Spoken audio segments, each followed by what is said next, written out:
Nityananda Radha Srivasadi Gaura Bhaktavinda. Hare Krishna, Krishna Krishna, Hare Hare, Hare Rama, Rama Rama, Hare Hare. So we are continuing to read from Srimad Bhagavatam, Canto 7, Chapter 4. Does anyone remember what we read yesterday?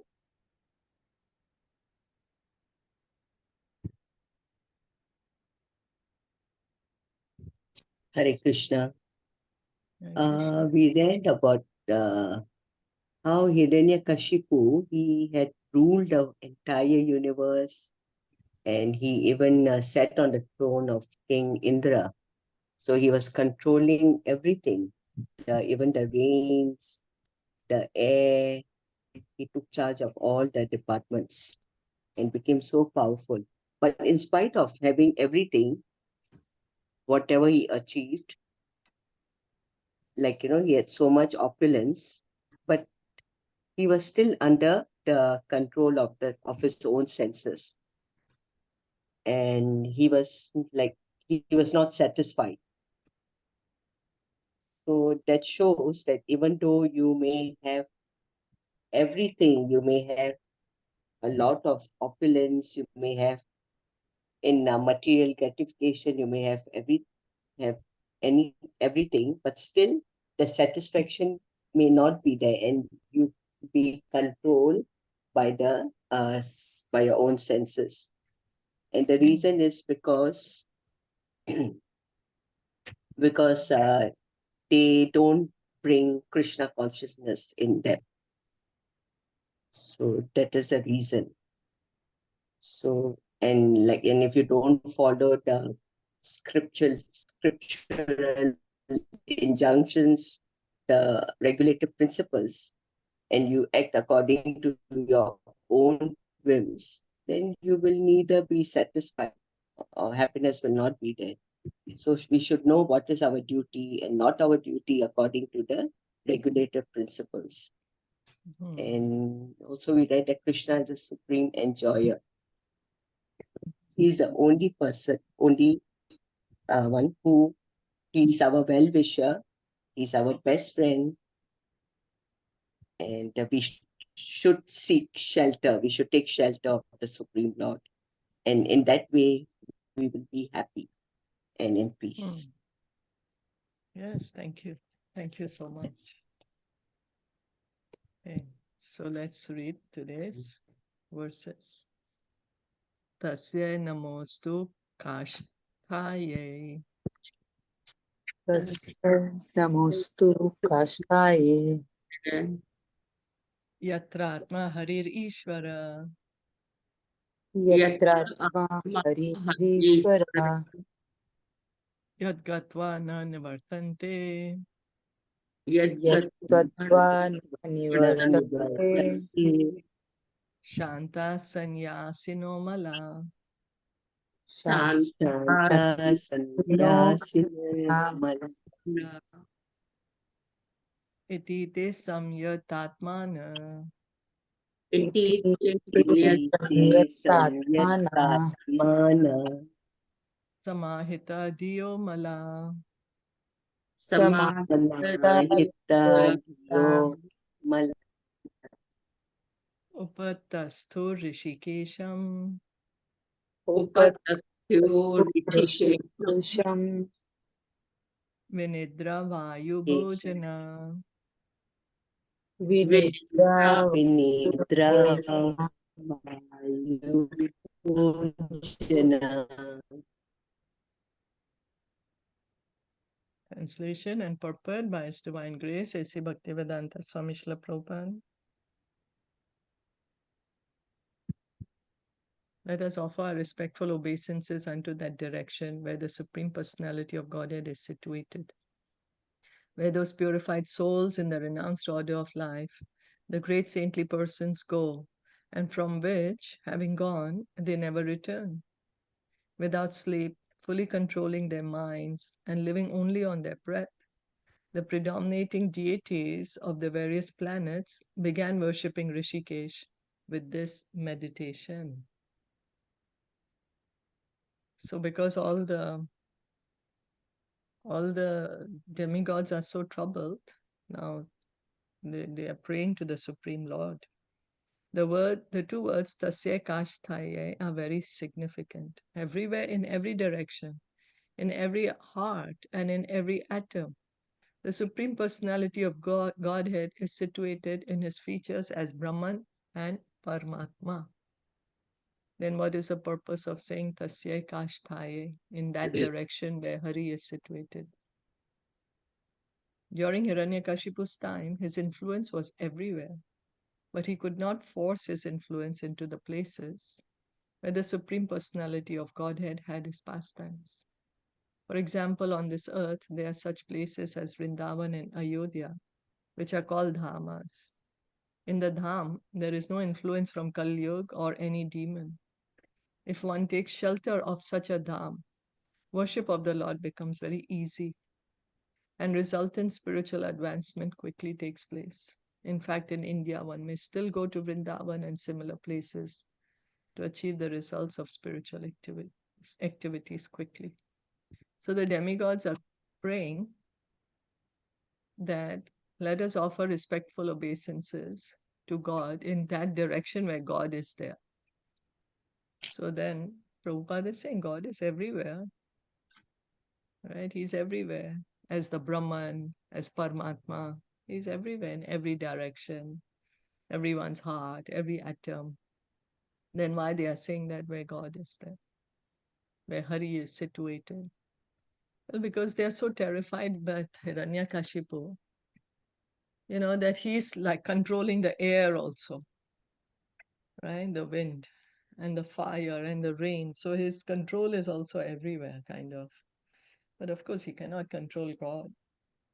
And Prabhupada here is specifically mentioning the dhams, that he could not control where the Lord lives. He couldn't control the dham.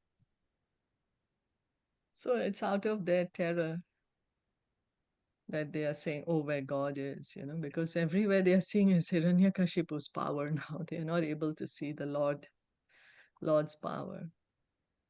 Tesham avira bhudvani. Tesham avira bhudrani. Arupa mega nisvana. Arupa megani svanam. Sannadayanti kakubha. Sannadayanti kakubha. Sadhunam abhyankare. Sadhunam abhyankari. Then there appeared before them a transcendental sound, vibration, emanating from a personality not visible to material eyes. The voice was as grave as the sound of a cloud, and it was very encouraging, driving away all fear. So now they are able to hear a sound, and the sound is described as transcendental, as grave as the sound of a cloud.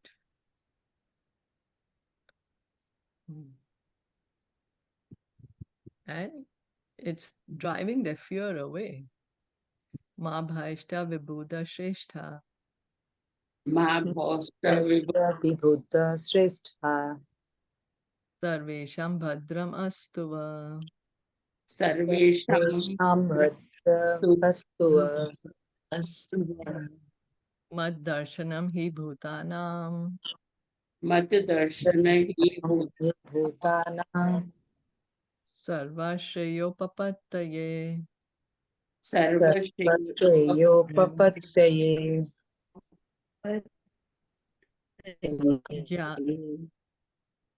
Gyatam etasya dauratmyam. Gyatam Tasya Doratmyam. Daitya pasadasya yat. Daityaya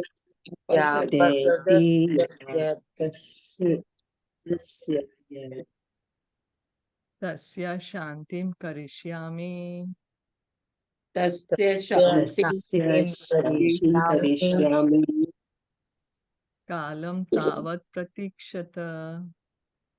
kalam Pratikshata.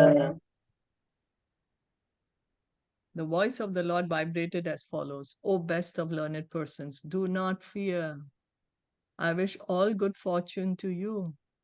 Become my devotees by hearing and chanting about me and offering me prayers, for these are certainly meant to award benedictions to all living entities.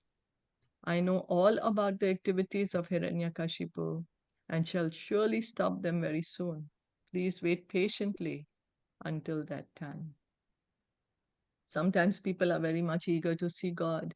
In considering the word Mad Darshanam, seeing me, which is mentioned in this verse, one should note that in Bhagavad Gita, the Lord says, Bhaktya mam abhijanati. In other words, the ability to understand the Supreme Personality of Godhead, or to see Him, or talk with Him, depends on one's advancement in devotional service, which is called bhakti. So, how can we see God? God Himself is saying, by bhakti, bhaktya mam abhijanati, by devotional service. In bhakti, there are 9 different activities: Shravanam, Kirtanam, Vishnu Smaranam, Pada Sevanam, Archanam, Vandanam, Dasyam, Sakhyam, Atma Nivedanam. Because all these devotional activities are absolute, there is no fundamental difference between worshipping the deity in the temple, seeing Him, and chanting His glories. So all these activities, bhakti is transcendental. So Prabhupada is explaining that these activities are absolute. So there's no difference between worshipping the deity or chanting His name or hearing about Him. Indeed, all of these are ways of seeing Him, for everything done in devotional service is a means of direct contact with the Lord, because we are contacting Him directly, either by worshipping His deity, by hearing about Him, by chanting His name, by remembering Him, offering prayers to Him. So the vibration of the Lord's voice appeared in the presence of all the devotees, and although the person vibrating the sound was unseen to them, they were meeting or seeing the Lord because they were offering prayers and because the vibration of the Lord was present. Contrary to the laws of the material world, there's no difference between seeing the Lord, offering prayers, and hearing the transcendental vibration. So Prabhupada is explaining here the difference between the material and the spiritual platform. You know, in the material platform, we say we want to see, right? Seeing is different than hearing or speaking about. But on the absolute platform, Prabhupada is explaining is all the same. The demigods were offering prayers to Krishna. So in that way, they are with Krishna. Now Krishna is speaking to them. So they are with Krishna. Although they can't see Him, they're still with Him. This is what Prabhupada is explaining, that this is the difference between material and spiritual. Pure devotees, therefore, are fully satisfied by glorifying the Lord. And so that's why the pure devotee, he says, I just want to hear and chant, because he's hearing and chanting purely. He's chanting the pure holy name. He is with Krishna. He's seeing Krishna. So there's no difference there. Such glorification is called kirtan. Performing kirtan and hearing the vibration of the sound Hare Krishna is actually seeing the Supreme Personality of Godhead directly. One must realize this position, and then one will be able to understand the absolute nature of the Lord's activities. So the holy name of the Lord is Krishna Himself. The more we chant, the more we will be able to realize this. Questions, comments?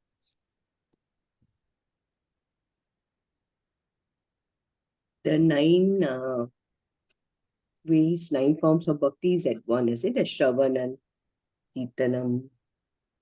Yes. Yeah, that's a bhakti. Shravanam, Kirtanam, Pada Sevanam. All that, right? Yeah. Kirtanam, Vishnu Smaranam.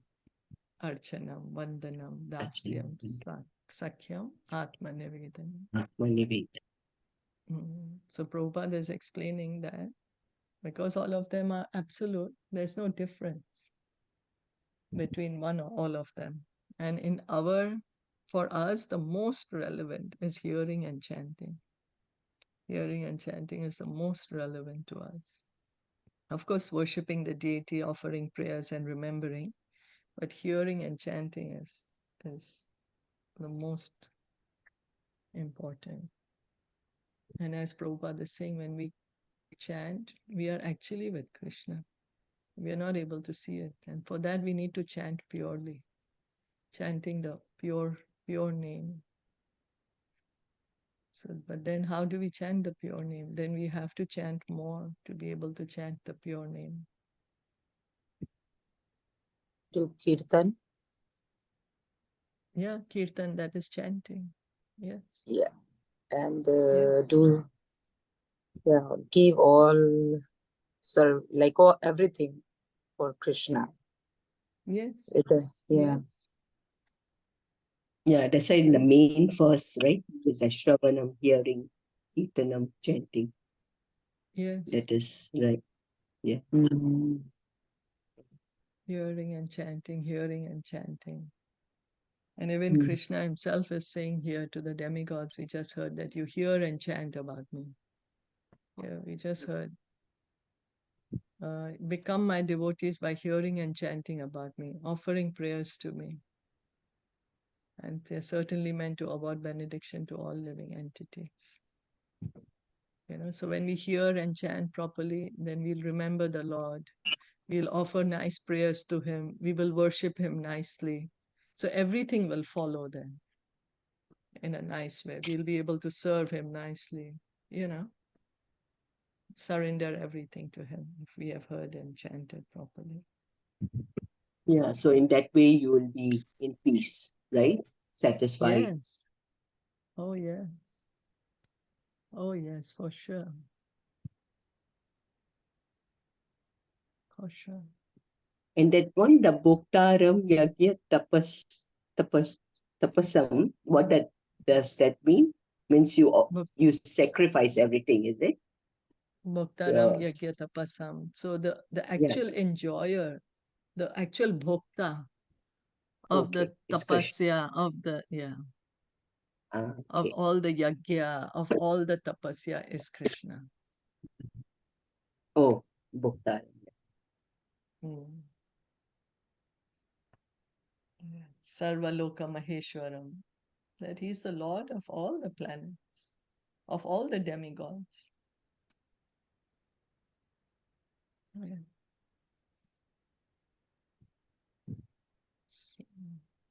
Yada Deveshu Vedeshu. Yada Deveshu Deshu. Goshu Vipreshu Sadhushu. Goshu Vipreshu Sadhushu. Dharme Maicha Vidvesha. Dharme Maicha Vidvesha.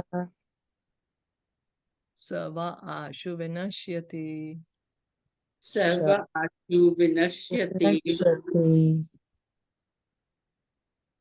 When one is envious of the demigods who represent the Supreme Personality of Godhead, of the Vedas, which give all knowledge, of the cows, Brahmanas, Vaishnavas, and religious principles, and ultimately of me, the Supreme Personality of Godhead, he and his civilization will be vanquished without delay. So Krishna is telling them, you be patient, you continue to hear and chant.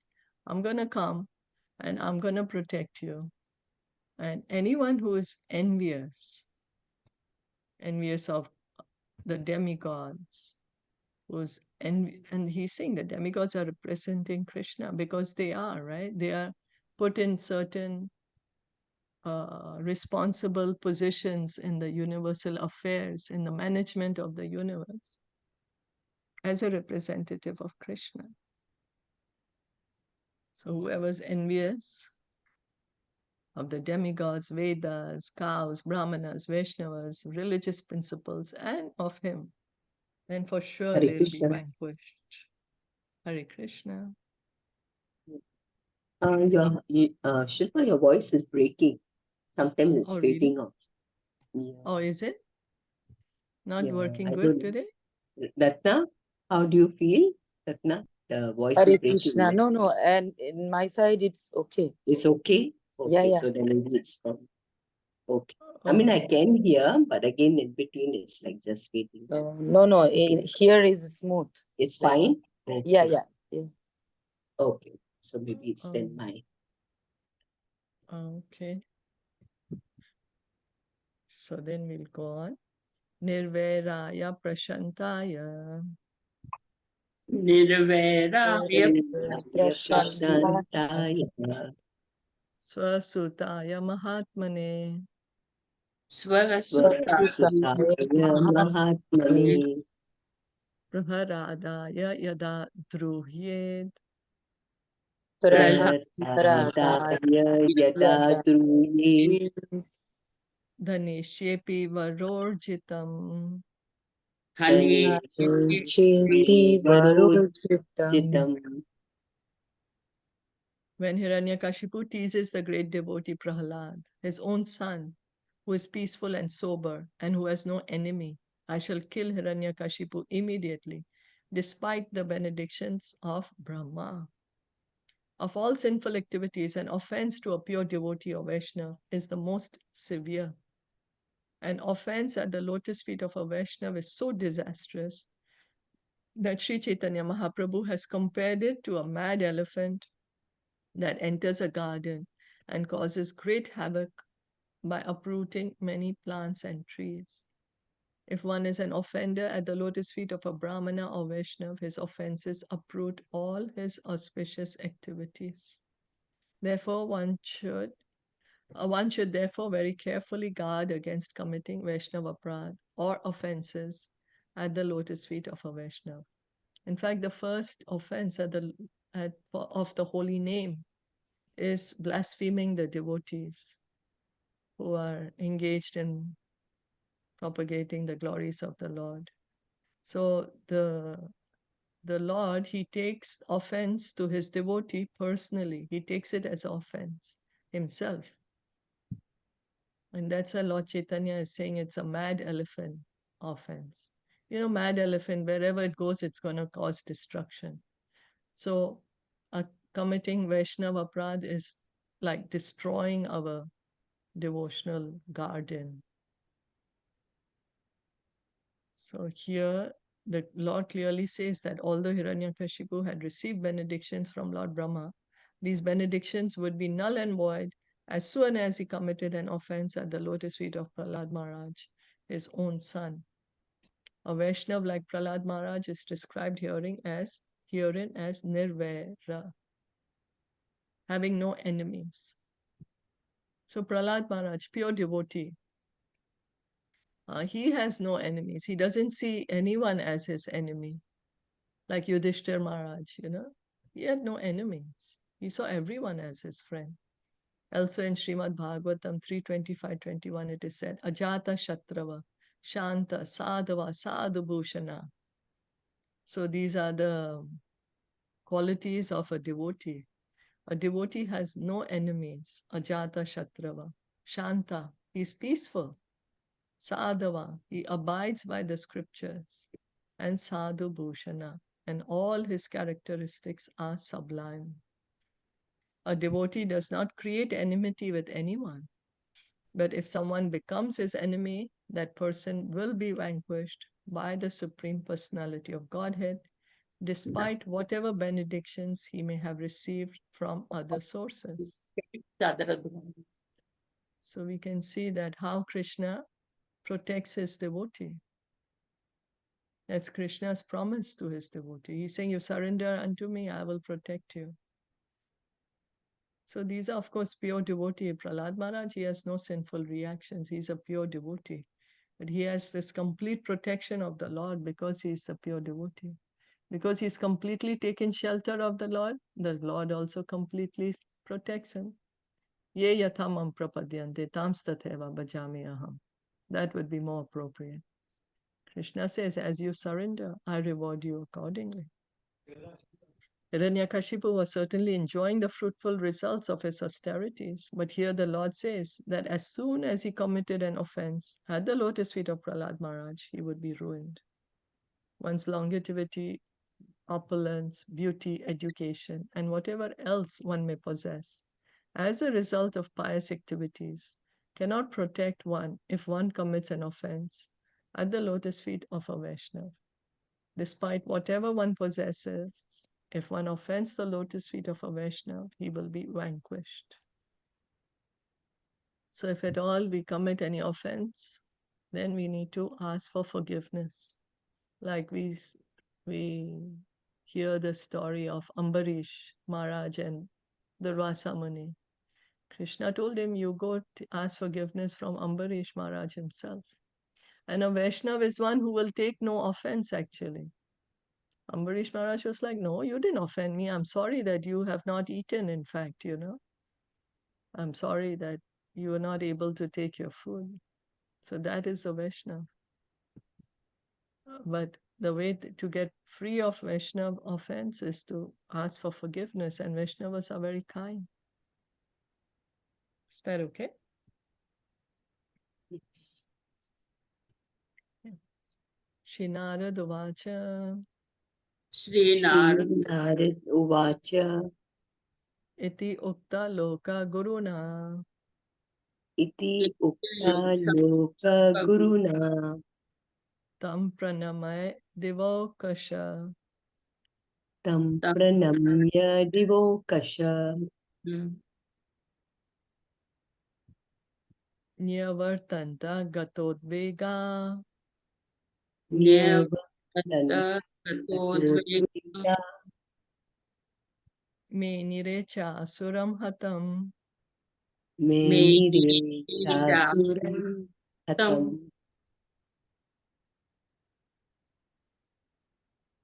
The great saint Narad Muni continued, when the Supreme Personality of Godhead, the spiritual master of everyone, thus reassured all the demigods living in the heavenly planets, they offered their respectful obeisances unto him and returned, confident that the demon Hiraṇyakaśipu was now practically dead. So because Narad Muni is speaking to Yudhishthir Maharaj, right? He's narrating this pastime. The less intelligent men who are always busy worshipping the demigods should note that when the demigods are harassed by the demons, they approach the Supreme Personality of Godhead for relief. Since the demigods resort to the Supreme Personality of Godhead, why should the worshippers of the demigods not approach the Supreme Lord for whatever benefits they desire? So Prabhupada is putting up a point that whenever the demigods are in trouble, they are going to God directly. So then the worshippers of demigods also should go to God directly. That is Prabhupada's point here. And that's what Krishna is also saying in Bhagavad Gita, actually. Prabhupada is just repeating what Krishna is saying. That you come to me, whatever you want, you come to me. And that's what Bhagavatam says also. Srimad Bhagavatam 2.3.10 says, Akama sarva kamova, moksha kama udaradi, tivrena bhakti yogena yajita purusham param. Whether one desires everything or nothing, or whether he desires to merge into the existence of the Lord, he is intelligent only if he worships Lord Krishna, the Supreme Personality of Godhead, by rendering transcendental loving service. So Bhagavatam is saying that what you want all the material facilities, you want beauty, you want to be very beautiful, you want to be very rich, you want to be very powerful, you want a lot of knowledge, you want to be famous, what you want, or you want nothing, or you want liberation. Bhagavatam is saying you come to Krishna. Krishna will fulfill all your desires. Worship Krishna. Whether one is a karmi, jnani, or yogi, if one wants a particular benediction fulfilled, even if it be material, one should approach the Supreme Lord and pray to him, for then it will be fulfilled. There is no need to approach any demigod separately for the fulfillment of any desire. Because here we are seeing that the demigods themselves are depending on Krishna. We are seeing time and time again, whenever there is a problem, they are going to Krishna. They were troubled by Vritrasur. They prayed to Krishna, come and kill him. We just read about Vritrasur, that's what I remember recently. And then Now we are hearing that they are troubled by Hiraṇyakaśipu. So they are praying to Krishna, come please save us. Okay.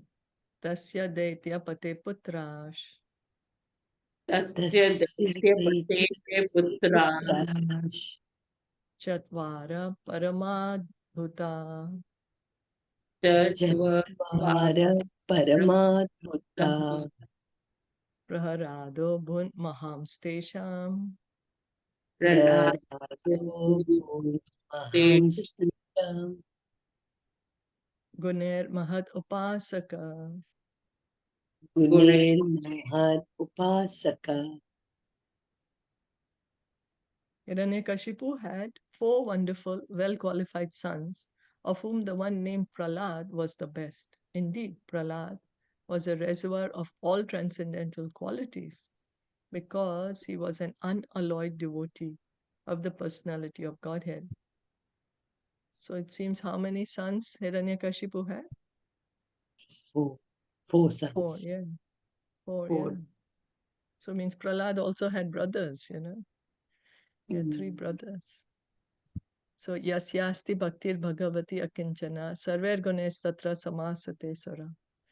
In one who has unflinching devotional faith in Krishna, all the good qualities of Krishna and the demigods are consistently manifest. Bhagavatam 5:18-12. So Bhagavatam is saying that one who is a devotee of Krishna, then he automatically gets all the divine qualities. He gets the divine qualities of Krishna, of the demigods. So Prahlad Maharaj is praised herein for having all good qualities because of worshipping the Supreme Personality of Godhead. So if we want to develop our good qualities, we become devotees of Krishna, and automatically the good qualities will develop. So again, it goes to say, who are we following? Who do we want to become like, Who are we following? So we follow Krishna, we can get his qualities. Who do we want to follow? Therefore, a pure devotee who has no motives has all good qualities, material and spiritual. Devotee has no motive because he has no personal agenda. He does not want anything for himself. He's just happy to serve Krishna. If one is spiritually advanced, being a staunch liberal devotee of the Lord, all good qualities are manifest in his body. On the other hand, harav abhaktasya kuto mahadguna. If one is not a devotee, even if he has some materially good qualities, they have no value. That is the verdict of the Vedas.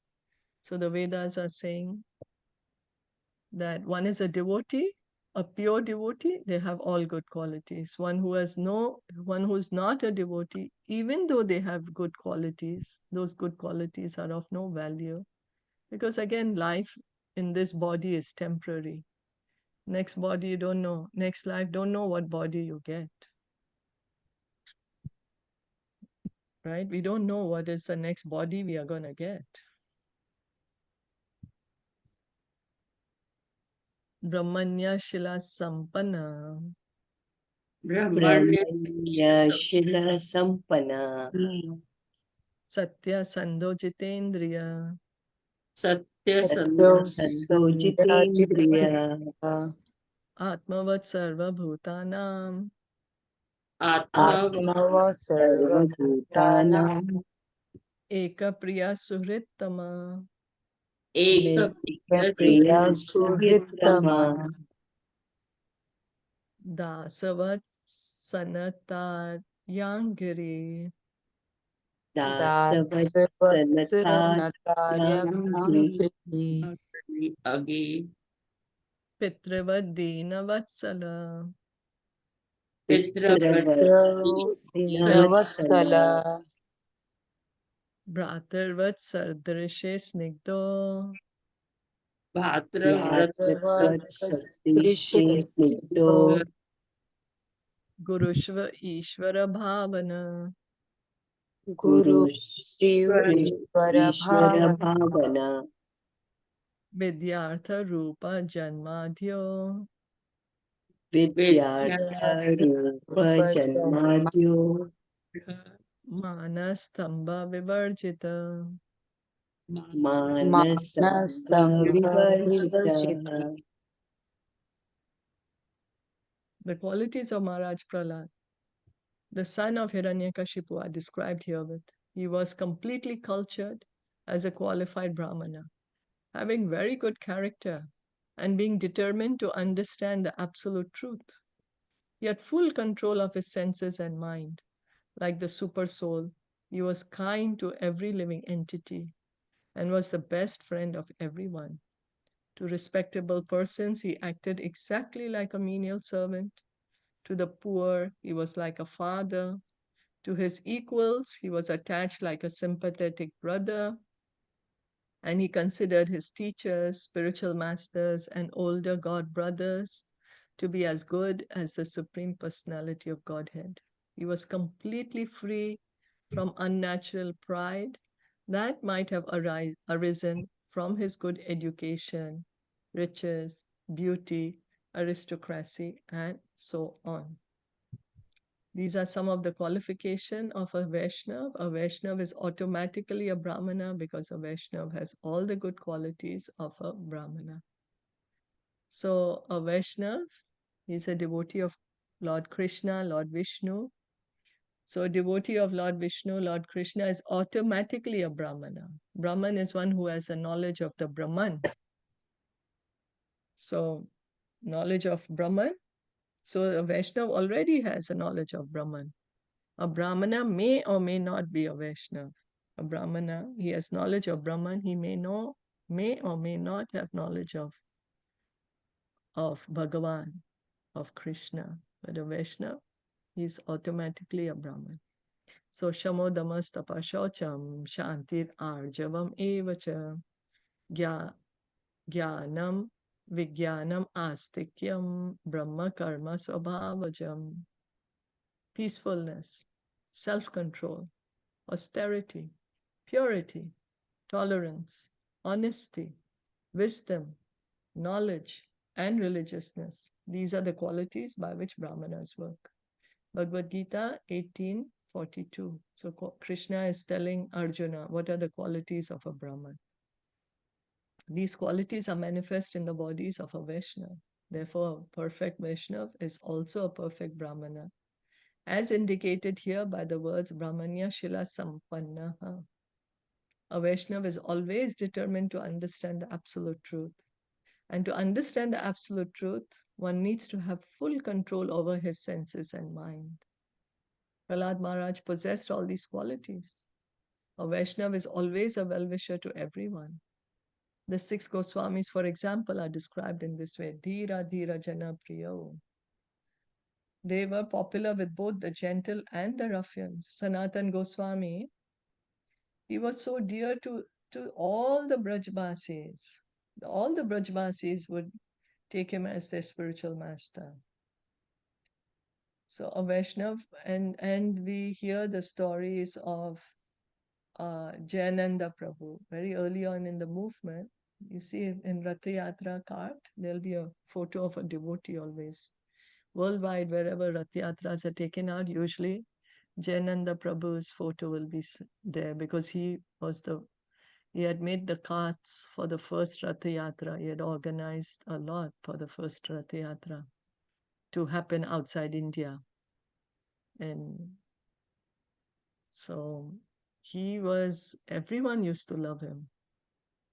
The devotees used to love him, and he would also engage the hippies, whoever would come, he would just engage them in some service, and he was really very popular with everyone. A Vaishnav must be equal to everyone regardless of one's position. Atmavat, a Vaishnav should be like Paramatma.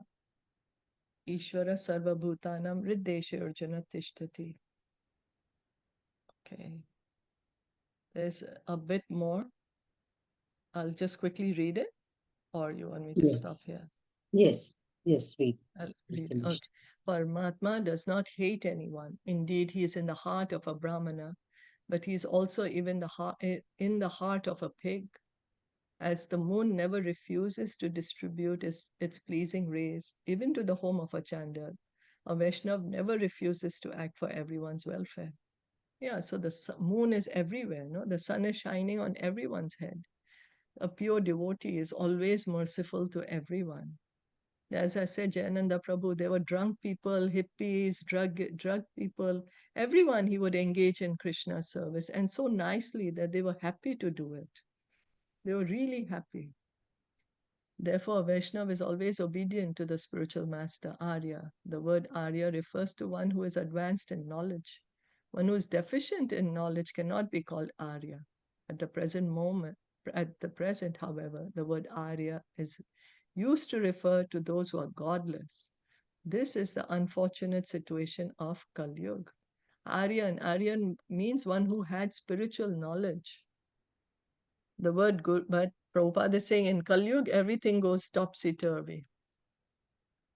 The word guru refers to the spiritual master who initiates his disciple into advancement in the science of Krishna or Krishna consciousness, as stated by Srila Vishwanath Chakravarti Thakur, Shri Bhagwan Mantro Pade Shake Gurav Iti Artha.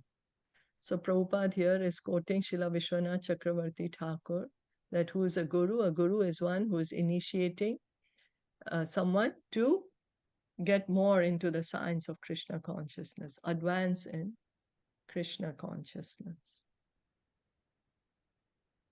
The teacher who can teach us Krishna consciousness.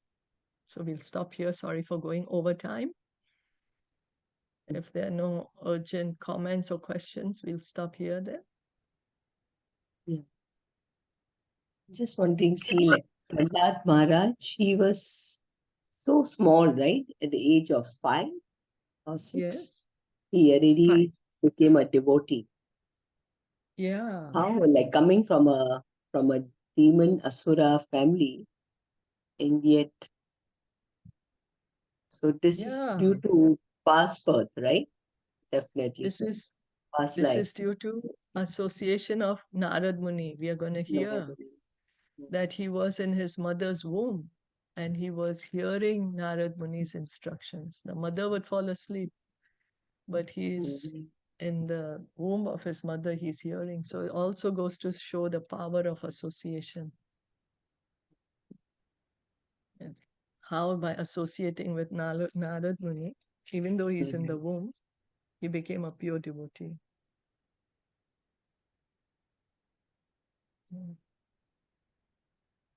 Okay, thank you so much. Srimad Bhagavatam ki jai, Srila Prabhupada ki jai, Gaur Bhakta Vrinda ki jai.